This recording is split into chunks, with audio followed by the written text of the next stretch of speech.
नमस्ते। आज हम एक ऐसी कहानी में उतरेंगे जो प्यार, धोखे और एक टूटे वादे के बाद की जो खामोशी होती है ना, उसके भावनात्मक सफर को परत दर परत खोलेगी। ये सिर्फ एक कहानी नहीं है, बल्कि एक ऐसा एहसास है जिससे शायद हम में से बहुत से लोग कहीं ना कहीं जुड़ पाएंगे। तो चलिए इस सफर की शुरुआत एक बहुत ही सीधे से सवाल से करते हैं।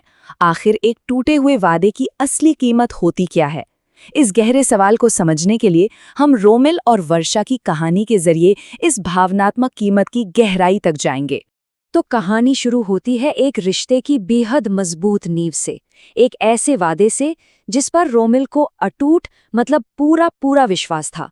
ये वो दौर था जब भविष्य एकदम साफ और सुनहरा नजर आ रहा था। और ये थे वो शब्द, वर्षा के वो शब्द जो रोमिल के भविष्य की हर प्लानिंग का आधार बन गए थे। बस थोड़ा सा वक्त, फिर हम हमेशा के लिए साथ होंगे। बस इस एक वादे ने उसके भरोसे को, उसके सारे सपनों को एक शक्ल दे दी थी। और सुनिए, ये सिर्फ खोखले शब्द नहीं थे। वर्षा के काम उसके वादों को और भी पक्का कर रहे थे। वो रोमिल के परिवार से मिली, दोनों ने मिलकर अपने होने वाले बच्चों के नाम तक चुन लिए थे। और वर्षा ने बार बार ये यकीन दिलाया था कि रोमिल ही उसकी दुनिया है।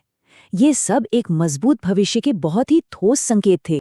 लेकिन उस खूबसूरत तस्वीर में ना एक परछाई हमेशा मौजूद थी, जिसे रोमिल ने कभी शायद गौर से देखा ही नहीं। अंकुर, वर्षा का सबसे अच्छा दोस्त।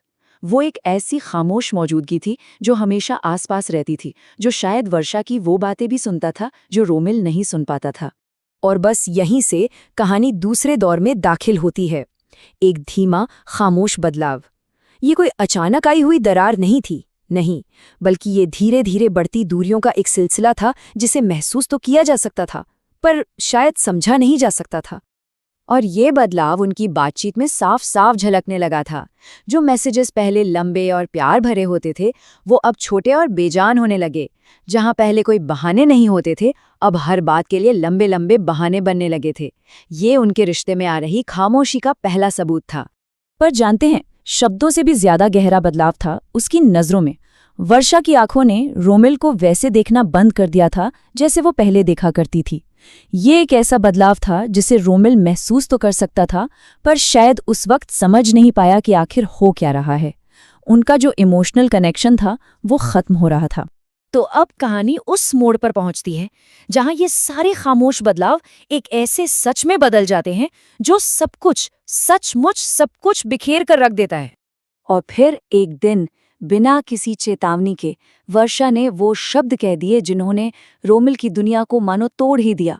उसने कहा, मुझे अब पहले जैसा महसूस नहीं होता। ये शब्द इतने अचानक थे, बिना किसी वजह के, और बेहद ठंडे थे। ब्रेकअप का तरीका भी बहुत अजीब था। कोई वजह नहीं बताई गई, कोई आंसू नहीं थे, कोई लड़ाई झगड़ा नहीं, कुछ नहीं। बस एक खामोश दूरी बना ली गई। और रोमिल के लिए, उसके लिए सवालों का एक ऐसा अंतहीन सिलसिला शुरू हो गया जिसका कोई जवाब ही नहीं था।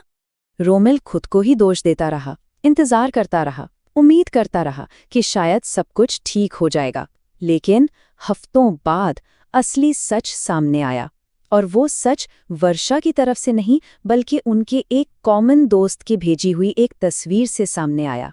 एक शादी की तस्वीर जिसमें वर्षा और अंकुर एक साथ खड़े थे, शादीशुदा।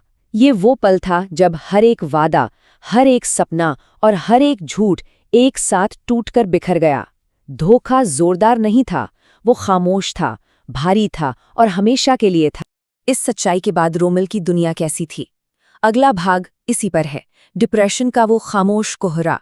ये उस दर्द की कहानी है जो चीखता नहीं है, बल्कि धीरे धीरे इंसान को अंदर से बिल्कुल खोखला कर देता है।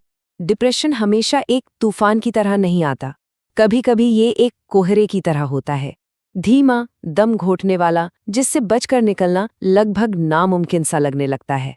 रोमिल का जो खालीपन था वो कई स्टेज से गुजरा। शुरू में गुस्सा था, फिर शायद आंसू भी आए, लेकिन अब वो दौर आ गया था जब उसे गुस्सा भी नहीं आता था, वो रो भी नहीं रहा था, वो बस खाली था।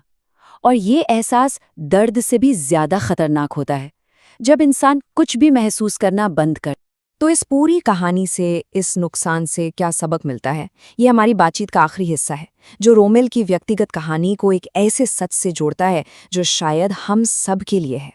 कभी कभी कोई रिश्ता इसलिए नहीं खत्म होता क्योंकि हमारी कोई गलती थी, बल्कि इसलिए खत्म होता है क्योंकि सामने वाला इंसान बदल गया।